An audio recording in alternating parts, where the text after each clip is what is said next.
Hi there, welcome. I'm Jen McNeely from She Does the City, and I'm so honored to be here this evening to celebrate the premiere of the phenomenal film Catch and Release, and to act as your moderator tonight for an important discussion on reproductive rights.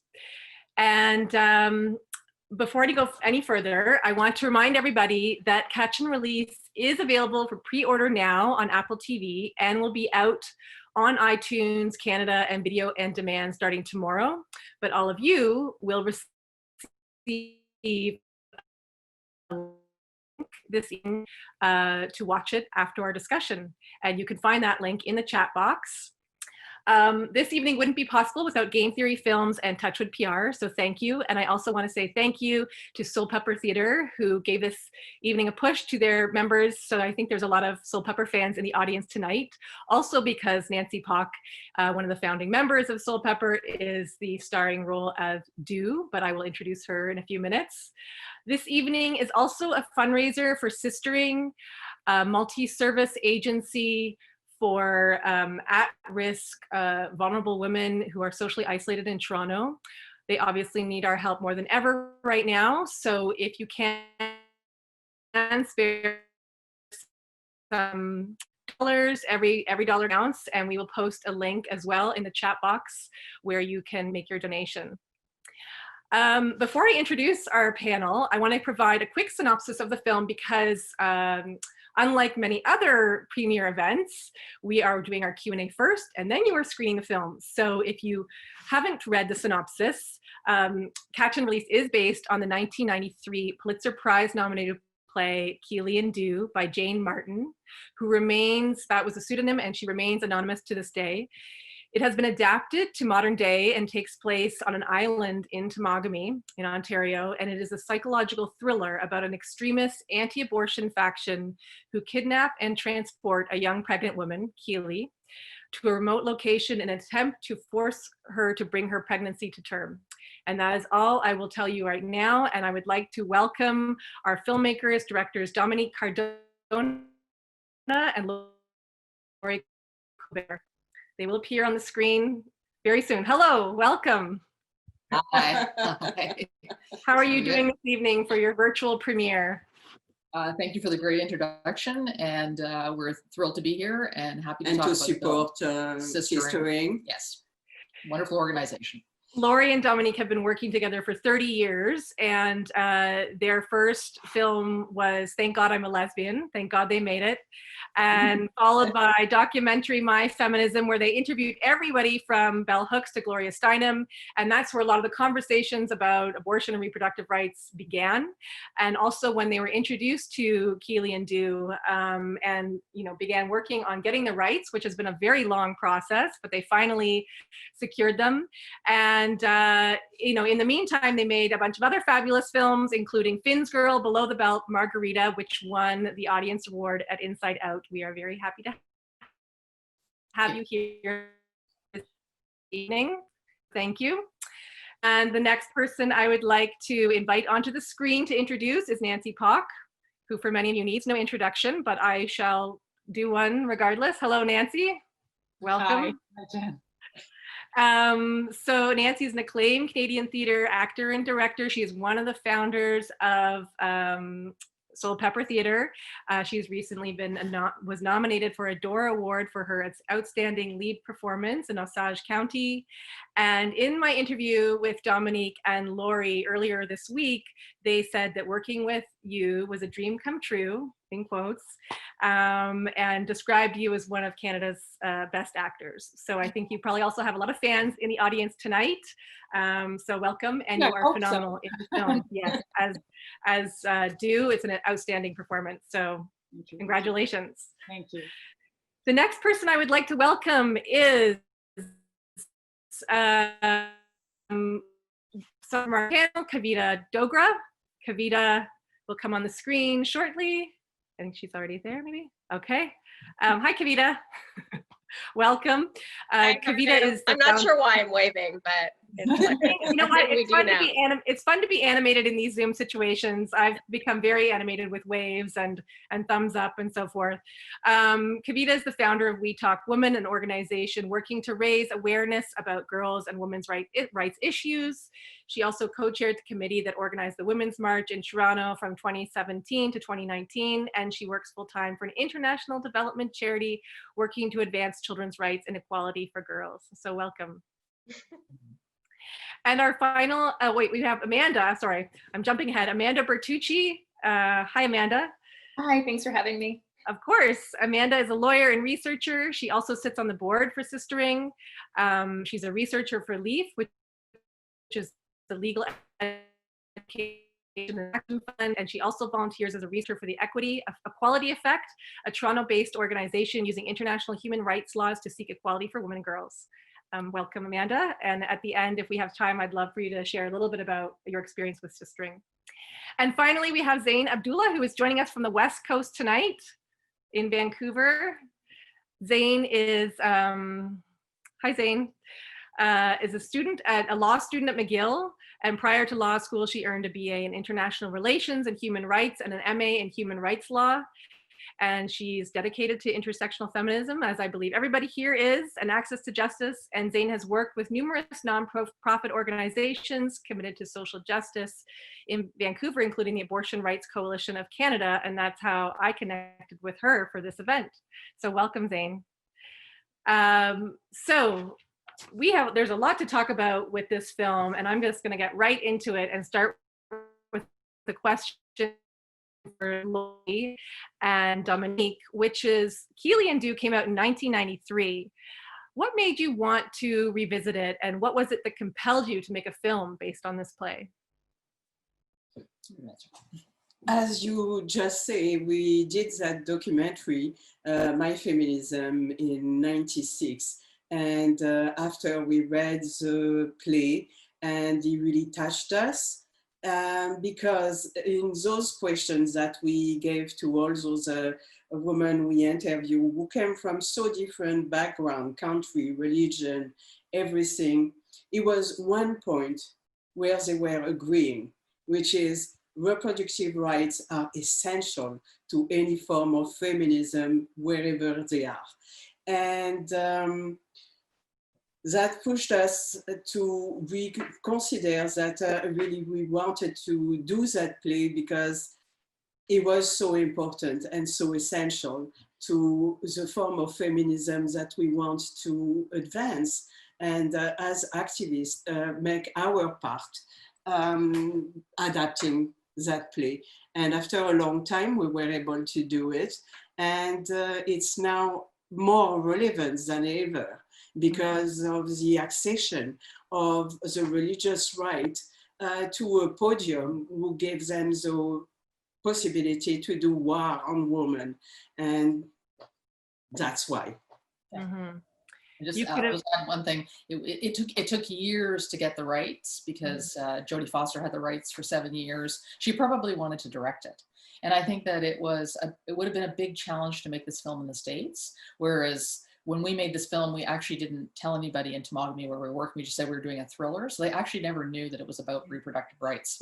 So it was a wonderful play. Like, it's just a captivating read. It's a totally different story on lots of different levels, but I think we totally respected the themes of the play and modernized it with the film and made it much more visual. You could have set it anywhere at any time, really, and you chose modern day in Ontario. Yeah. Can you talk about that decision? Thank you, Telefilm Canada, because they financed the film and Canadian tax credits. And I think, and some other people, Green Hummingbird Entertainment from the States also came in during the making of the film. And why Ontario? We live in Toronto, and we literally went to every single friend's cottage, at their aunt's cottage, their grandmother's cottage, any cottage. Like, we know the North now, North Bay, Sudbury, everywhere. And finally, actually a friend of my brother's called and said, you know, why don't you take a look at my cottage? And so we went up to Temagami. It was stunning, absolutely stunning. And it was rugged and it was scary. The water is dark, dark black. And it's got all these islands. And it was, when we got to her cottage, we went, oh, this is absolutely magnificent. And this is perfect. We're gonna shoot right here. We put a deposit down a year in advance. And then what happened 6 weeks before we went to camera, I'm not sure if you know this, Nancy, but we went to a dinner party at the cabin we actually did shoot in. And we looked around, we thought, you know, we don't even need an art director. We had one in the end, but we didn't even need it. The moose head was there, everything was there, the furniture was there. So we ended up shooting at the friend's cottage, and the other cottage, all the male crew stayed over there, or a lot of the male crew stayed over there. So that's how we ended up in Northern Ontario. And the cinematography is very beautiful, which I'm sure all of you who watch the film later tonight will agree. I want to move the question now to Nancy. Tell us a little bit about what it was like for you to play fundamentalist, somebody who is acting as a guard and caregiver to this young pregnant woman.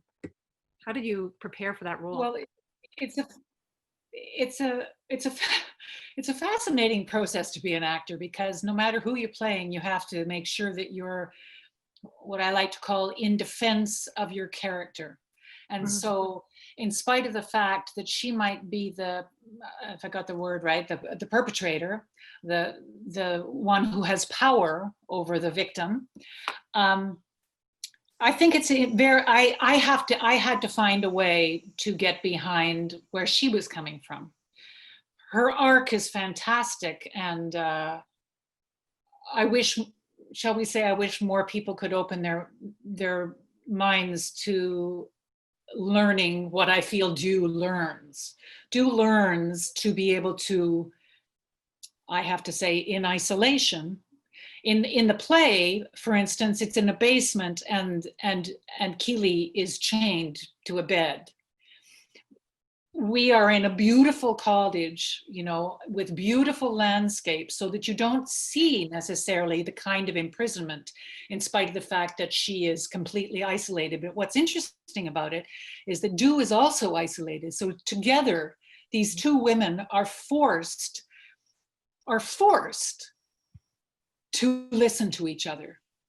And we all hope that if we only listened to each other, that people might hear the other point of view, might be able to walk in another person's shoes. You know, it's so timely. I feel like, in a way, it seems like it makes such sense that it's coming out in the middle of COVID, because we are forced right now to, in our isolation, to have time to study and listen and hear other points of view, and really go down that, shall we say, some of it is internet, some of it is novels, and some of it is nonfiction, and some of it is the newspapers. But we have the opportunity to go down into and perhaps I'm not talking just about reproductive rights, to be honest. I'm talking about what's going on right now. But it takes what I love about it is that time on the island stretches time for both of them, for her to see another point of view. Yeah. And I don't think it could have happened necessarily as easily if there wasn't time and isolation. So I don't know if I really answered that question at all. You did. Okay. I'm going to move to Kavita. I'm going to move to Kavita now, because what you said kind of reminds me of just before we went live tonight. We were talking about reactions to the film, and Kavita, you mentioned that it reminded you of The Handmaid's Tale. And when Laurie and Dominique did first read the play, it was meant as sort of a sci-fi. And so can you talk a little bit about, you know, why it haunted you in a similar way to The Handmaid's Tale? It's part of it is how it's shot, like that. There's this feeling, that feeling of isolation is really present. And the way that they talk, there's a lot of silence. There's a lot of silent moments for you to take in the gravity of what's happening to this woman. And then there's bursts of, you know, her screaming, and it's really relatable. And I think it, just like Handmaids, the reason why Handmaids was so haunting when it came out as a TV show is because of what was happening politically. And not much of that has changed, right? Not a lot of time has passed since Handmaid's Tale went live on TV or whatever. So I think it's haunting because I feel like regression on women's rights is something that always looms over our head, and it's never too far from reality. And so for me, that's the most upsetting part about watching these things that are supposed to be so far from something that could happen, but they're not. So yeah, that's. I think one of the interesting parts about this film is that once you know that it's based on a play that was written in 1993, you can't help consider the fact that it has been 27 years and what has or has not transpired in that time. Amanda, what have you in your lifetime, when you look at reproductive rights and abortion, what have you noticed in the past 15, 20 years, or even just past 5 years? Yeah, I think a really significant development in the fairly recent past, at least in Canada specifically, has been the introduction of the abortion pill, which was allowed in Canada in 2015. It's called mifegammiso, and it was subject to the longest drug approval process in Canadian history. But in 2015, it was finally allowed to be prescribed in Canada, and I think that's quite a significant advancement for access to abortion for women in this country. But I think it's important to note that, when it first came out, it was only allowed to be prescribed by physicians. That's what Health Canada mandated. And through activism and through sustained efforts for reform, groups eventually got Health Canada to realize that it was safe for health practitioners to prescribe it, which meant that midwifery groups, pharmacists, nurses could all prescribe this abortion pill to people who needed or wanted it. And I think that greatly widened access to reproductive health care in this country. I think it's a quite significant step in recent memory. One thing that I thought about when I watched it was just that, in my adulthood, I remember when I was 22 was the first time that I saw anti-choice protesters on the corner of College and Yonge with just, the very triggering images. And I had never noticed that before or seen that before, and it really hit me. And then there was like about 15, 20 years where I didn't see many things about it. And then it has resurfaced in the past 3 years. And I have seen more rhetoric and, protests on the street in the past 2 years than I have in the past 15. So my next question, I want to ask Zain, because you are younger than the rest of us on the panel. And I want to know what your perspective is on just, in your adulthood, what, how you see abortion rights in Canada right now. I think in Canada, the anti-choice movement has tried to move towards a more women-centered approach in the last few years. And essentially, they claim that abortion harms women. In fact, in Canada, we have about 160 so-called crisis pregnancy centers. And they misinform pregnant people about abortion. And they warn about things like post-abortion distress, which is not even a recognized condition.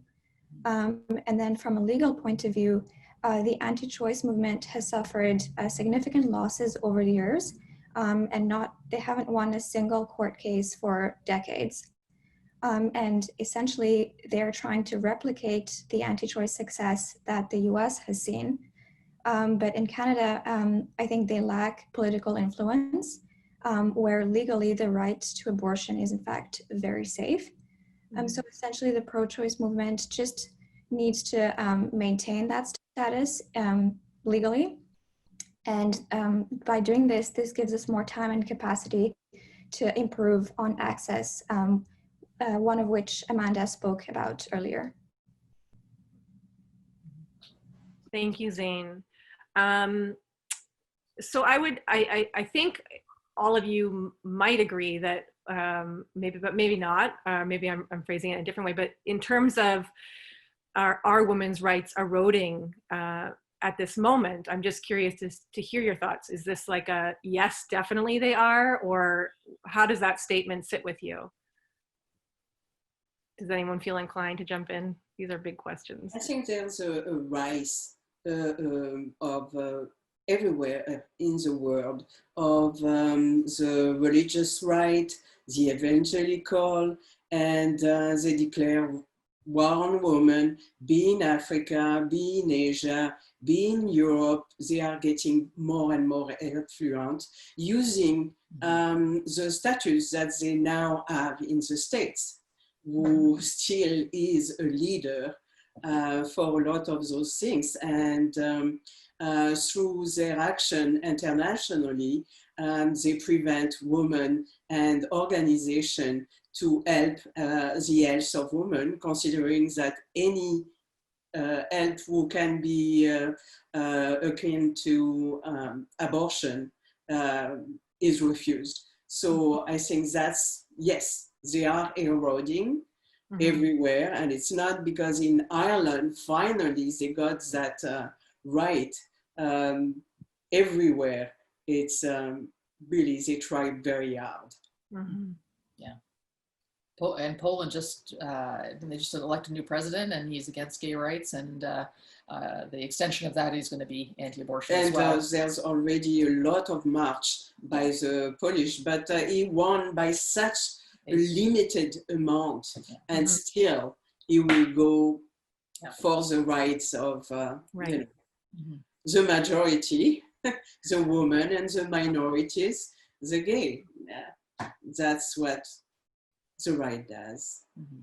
Amanda, you look like you wanted to jump in there.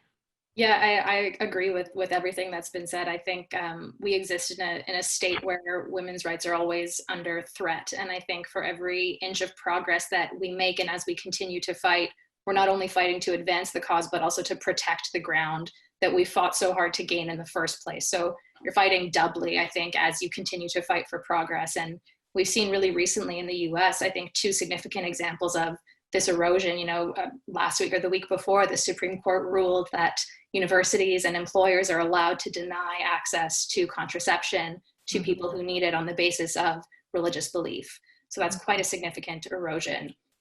We've seen state legislatures deem abortions to be non-essential procedures so that they don't have to be provided in light of this kind of current pandemic situation that we're in. So it's really disheartening to see that continue to happen so close by. You know, we might not have seen the same explicit erosion here, but it is very much a specter in the air. But I try to be heartened by the progress that we do see in other places. You know, as was mentioned, the repeal of the 8th Amendment of the Irish Constitution was a huge step forward. The 8th Amendment previously banned abortion from taking place on Irish soil, and it was put to a referendum in 2018, and I believe it was struck down on a 2/3 to 1/3 basis. So the majority of the country there is very much in support of access to abortion, which I do take comfort in. And I think, you know, we sometimes fall victim to the idea that progress is really linear and that everything just kind of progresses on a straight line. And I think it's important to remember that, you know, history is not a straight curve forward. There are a lot of ups and downs, but we have to, you know, take the positives where we get them and continue to let them propel us forward as we continue to fight, because it is always something that's under threat, for sure. Yeah. Thank you. What a great answer. When we take away a woman's choice to reproduce, what else are we taking away? Her freedom. Freedom to be who she wants to be, to determine her own life. And it's kind of for us, and it's unimaginable that we're lesbians, but to be pregnant and not have that choice is just, it's tragic. And right now during COVID in India, they closed all the abortion clinics. And so you've got a couple of months now with women who don't have access to any kind of abortion providers. And it's just, it's a tragedy. And I just think freedom, equality, and our right to vote and to be an active person in a society. We, you know, and that's where patriarchy won, and the only way to keep the equilibrium as they need it is to prevent women to have the right to express themselves. And the first expression is to be able to choose. So. As I mentioned, when this film brought back my memories of confrontations I've had with anti-choice protesters, and one was somewhat recently, maybe a year ago, when I was on the corner of Dundas and Dufferin, and there was a group of young people, spewing their thoughts, and it made me so angry. I got red hot right away, and I went to go talk to them, and I could hardly talk. Man was like calm and cool and collective, and I sort of ended up throwing their flyers on the ground, and somebody else got involved, and it was really heated. But then I walked away, and I started crying because I was just so affected by it. But it saddened me that they were so young enough to be my children, really. They were maybe like 15, 16 years old, and indoctrinated like so completely at a young age. In the film, Keely and Dew are able to, in real life, it is so hard to figure out how we ever are able to break through and communicate with people who have very different opposing views as our own. And Nancy, you talked about how it was the time that enabled them to kind of finally converse and learn about each other and listen. But in real life, we don't really have those opportunities as much. So how do we ever get to a point where we're not living in two bubbles, where it's not so, where we can actually communicate with certain people and let them hear our truth and let us hear their truth? That is absolutely true. And how unfortunate that is, because presumably there should, I wish that there was a way for people to sit down. And I mean, it's so representative in the States, isn't it, where everything is so partisan, and that they can't find any common ground whatsoever. So I think it's a brilliant piece that it happens on an island in Temagami, in nature, in silence, and with months of time. And that's where I think the whole thing of COVID is just so timely, is that if we were all, but if we were, I don't know, maybe people would hear, could listen to each other.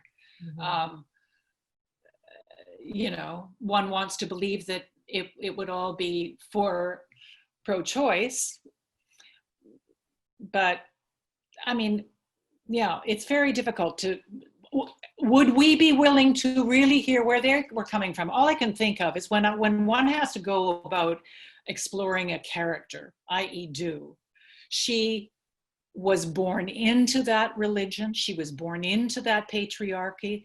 Her father was the man of the household. She lost her mother early. She became the mother to her siblings.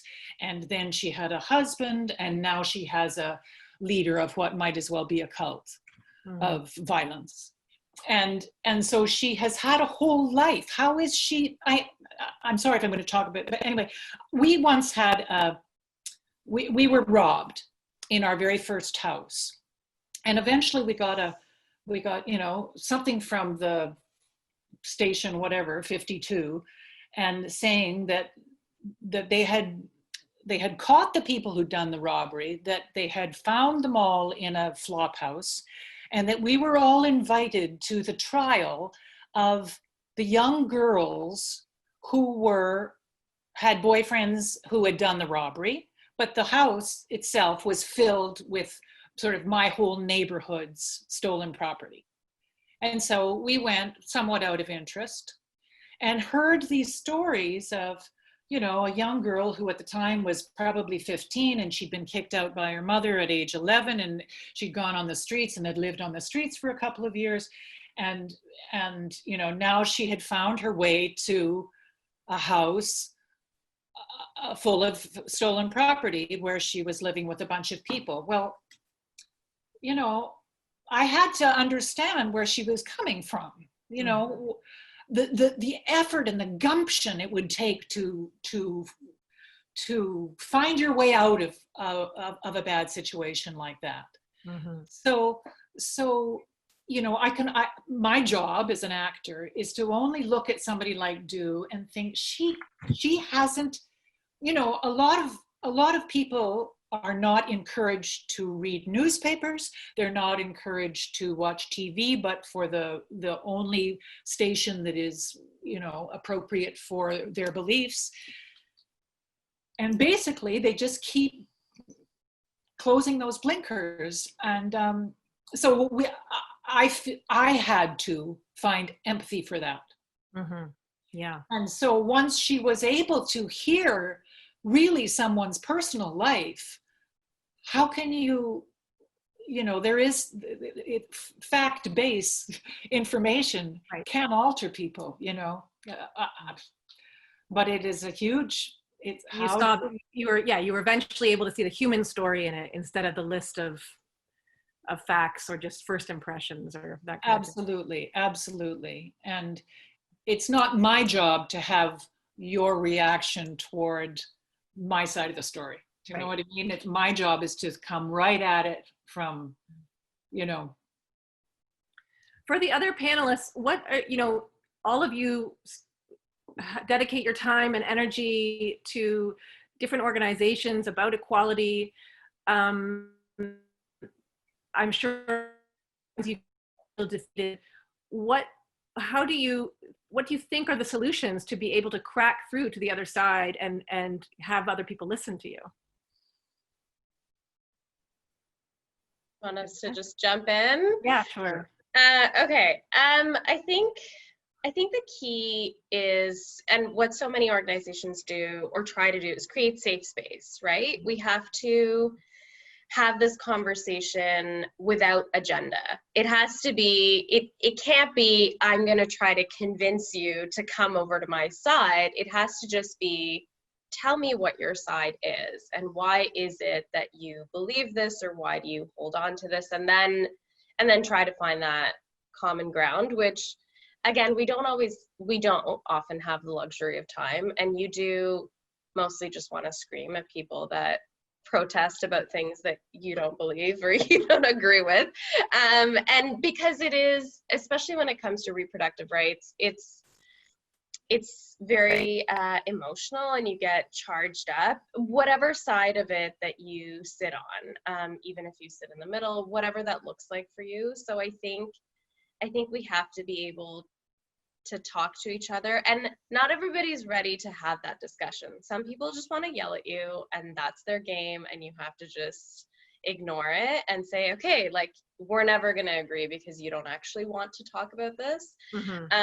But there are people who might be willing to engage in that conversation. And just like in the film, it wasn't one conversation. It was a few. It was over time, and it's for all of us to accept that these conversations might be difficult. They might be, you know, uncomfortable, and we're going to feel all the range of emotions, but it's okay. And we have to keep trying for the sake of the women and girls and anybody out there who, you know, has the right to their sexual reproductive, you know, healthcare. So I think that's kind of, for me, I've hosted a lot of events and in Toronto, and the one time that I had to even talk about security at my event was an event about abortion.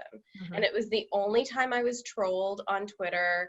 People told me that I should have been aborted, which made no sense, because I was like, if you don't believe in abortion, it's confusing. But it is, and And I like to remind people that although it is legal and by law it is safe in Canada, access is a whole other issue. And depending on where you live and who you are, access is not easy across Canada. So that's something that we really do have to keep working on. But yeah, that would be, so yeah, safe spaces, uncomfortable conversations. A lot of wonderful advice there. Laurie and Dominique, I know that we spoke about how, you know, through the process of this film and all the work that you've done, you know that these issues are here in Canada. And in our interview, you talked about how clinics in Toronto are still hidden from plain view, and that people are still, doctors have to change their last names. Do you want to expand on that, just in terms of like what you discovered about the realities in Canada of the barriers? Yeah, I think one of our tasks as feminists and fighting for reproductive rights all over the world is to also make abortion providers feel safe.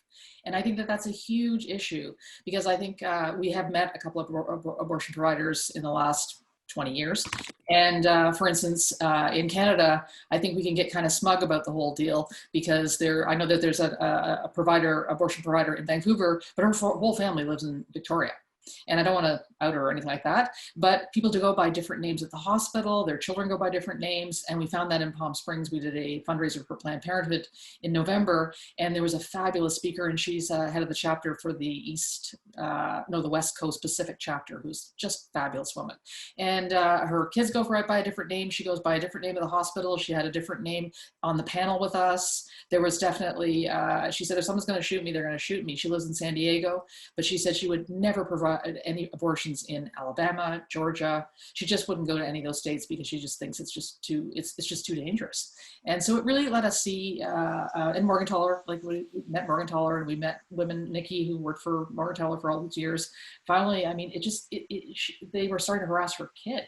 And our first feature is actually pretty much a bit of a story about Nikki's life, and she eventually moved back to the States because I think she, found it safer. But again, her house was totally hidden, and it was just it's pretty terrifying to listen to their perspective. And they're so devoted. They're such, they're amazing human beings, absolutely amazing human beings to risk their lives the way they have. And there's a film called Reversing Roe right now that's on Netflix. And I think it's pretty new to Netflix, but it's fabulous because it really explains the American situation and what it's like to provide abortions and how committed these people are. And just, we were blown away by their commitment.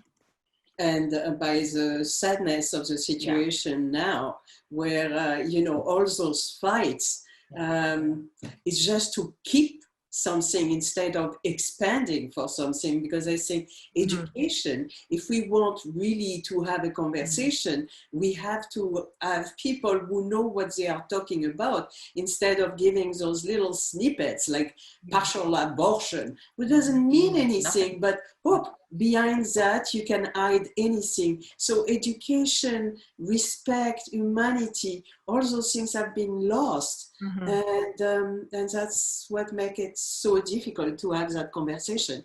Giving young women access to education, to know their body and to make choice is the first thing, not to embrigade them in some kind of cult or religious exigence to relinquish all their rights. I mean, it's amazing what Zain is saying about, what is there, 163 centers that actually deter or sort of kind of hijack women into not getting an abortion. And that's horrifying. And that's Canada, right? Yeah. Oh, it's horrifying. I know Zain wants to jump in here to respond. So I'm going to let her take over here. Yeah, I think to the extent that someone's opposite opinion is rational, factually based, well-reasoned, and expressed in a respectful way, then I think engaging in conversation is a positive thing and can even be a learning experience. But I do think that there's a limit to that. So when someone is expressing hateful, sexist, or even violent views, I don't think that they should have access to a platform to even express those views. And this is a recurrent issue in the abortion conversation. with, for example, the concept of free speech absolutism. So I guess questions could be how far or to what extent or should freedom of expression extend, and to what point should it be curtailed when someone's opinion is actually violent. And hateful views are actually threatening and damaging in a physical sense, but also psychologically damaging. And sometimes choosing to disengage with someone is also a self-preservation mechanism. And so I think instead of wasting time to try and find common ground with someone who is hardcore anti-choice, it's more productive to aim our message to the broader middle ground. So the average Canadian who is at least pro-choice, but who may not necessarily understand all the issues. And so one vision I have is to reduce the anti-choice movement to a very small fringe minority, because they'll never disappear. They'll never go away, but we need to keep decreasing their numbers, their influence, and their overall credibility.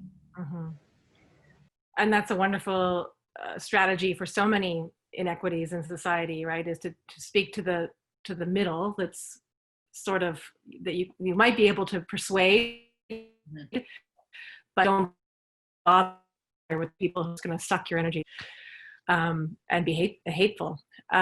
So before I take this to the audience for Q&A, and I am letting the audience know, please, if you do have questions, we'd love to answer them. So enter them into the chat.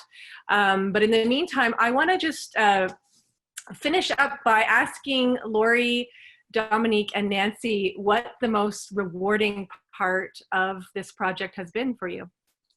Nancy, you want to go first? For me? Do you want to go first? Working with you. Yes. Working with Laurie and Dom was quite a wonderful, supportive. There is a glory about working with women at the helm, as opposed to the kind of situations that I have frequently been involved in. There was a wonderful feeling of ensemble. We were all on different islands in Temagami.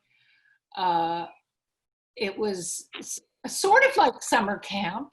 I'm just talking about the actual filming of it. I'm not talking about, Oh, no, I agree. Yeah, let's face it, I got to learn how to, fish and ride a boat and skin a fish and what else? Pathetic chopping of wood, but Incredible. It was a lot of fun, strong feeling, like I belonged in those wilds. We had bears, and it was a glorious ensemble piece. One always talks about theater as being a great ensemble, but in fact, film can be even more of an ensemble, in that everybody's got to focus at the same time for the same moment to get it on film, and that can be a very exciting thing when 30 people or however many people on a set are all focused on one thing, and everybody's got to be doing their best at that moment in time. It's a very invigorating and exciting. Yeah, thing. And I think likewise for us, working with Nancy Palk and Laurence Leboeuf and Aidan Devine and Peter Mooney was just, it was an extraordinary experience to work with that level of actor. And I've been following Nancy for 40 years. So it's a long time. And so it was really a thrill to actually, what was a really big thrill was, and Nancy knows this experience, was that of course, when you have a slightly larger budget, they want you to have Americans in the cast. We always wanted a Canadian cast, always and always. And we talked to Nancy, at least about a year or a year and a half before we went to camera. We talked to Laurence Leboeuf's agent at least a year before we went to camera. And we talked to Peter Mooney's agent at least a year before we went to camera. But we had a lot of pushback. We had a lot of pushback to have an American star. It didn't matter who it was. Bankable. Quote unquote bankable. What they call marquee value. Yeah. Q rating, isn't it? What is it called? Q rating, isn't it? Shoe rating? I haven't heard that one. Q, as in the letter Q. Oh, right. All actors are numbered. Like what? Yeah, how recognizable you are on TV. You know, yeah, it was ridiculous, and I think that it was Canadian money that paid for this film, and we wanted Canadian actors, and I think we got to have that experience, and we wouldn't recast anybody. Like it was just a joy, and we purposely trapped them on the same island most of the time, so they had to only live in this film. And we only had 20 days to shoot it, so it was a quick experience, but very powerful, and that was by far the best part for making the film. Well done. Yeah. Well, thank you. It shows on screen, that's for sure. And right now, before we end, we have a shy audience tonight, which I can understand. They haven't seen the film yet. It's very difficult to ask questions about a film that you haven't seen. But I'm going to move it to Amanda just to finish up by sharing a little bit about Sistering, which is we're raising funds for this evening, and we will put that link in again. But just what your experience has been and why it has been important for you to be on the board. Yeah, and thank you so much for partnering with us for this event. The support means a lot to us. As you mentioned, Jen, earlier, we are a not-for-profit multi-service agency located in Toronto, and we serve women and trans people of the city who are socially isolated, who are precariously housed, who face food insecurity, who use substances, who deal with mental health crises, and who often aren't able to access any other services in the city because the barriers are too high. So our practice is a very low barrier and trauma-informed practice, and that means that our participants are able to come to us and feel safe with us when often they don't feel that way in any other space. So it's really important work that we do. It's really meaningful, and we're really grateful for the support. And the services that we offer really run the gamut. We have everything from ESL classes to participation in social enterprise, writing groups. You can just come in and sleep in the drop-in center if you need a safe place to stay, or a shower, a warm meal. So we try to offer everything that we can to the people who need it most. And we're really grateful for the support. It's been incredible to be involved with the organization. It's taught me a lot about how to structure my advocacy and how to engage with people who need help. You know, putting a community focus first, I think, is really important. Meeting people where they are, not imposing an agenda on anybody, listening and basing the work that you do on the feedback that you get from the people who are actually using your services. You know, our board is really unique. We actually have participant members who sit on our board of directors as well. So there's a very direct feedback connection that we get from the women and trans people who use our services, and that helps us to inform the way that we structure our work. So it's been a really meaningful experience for me, and I'm so grateful to have the opportunity to talk about what we do and to have all of your support. So thank you. Thank you, Amanda. That was a really heartfelt, informative share. And we also had somebody who is another volunteer jump in and say thank you for sharing that. So yes, if you can donate tonight, please, that would help. They also your opportunities, so that if that's something you want to look into, that would be wonderful also. So I think that brings us to a close, and I just want to remind everybody in the audience that you will receive the link, the screening link. It's going to go up in the chat box, and yeah, here it is right here. So I will just with that, I guess say goodbye. These always feel a little bit odd to end with the screen disappearing. Do we have any final words from anybody here tonight that they want to share? Thank you to everybody. It's been really a pleasure, and thank you to Sistering, and it's fabulous to support something so important in the city. It's an honor. It's an honor.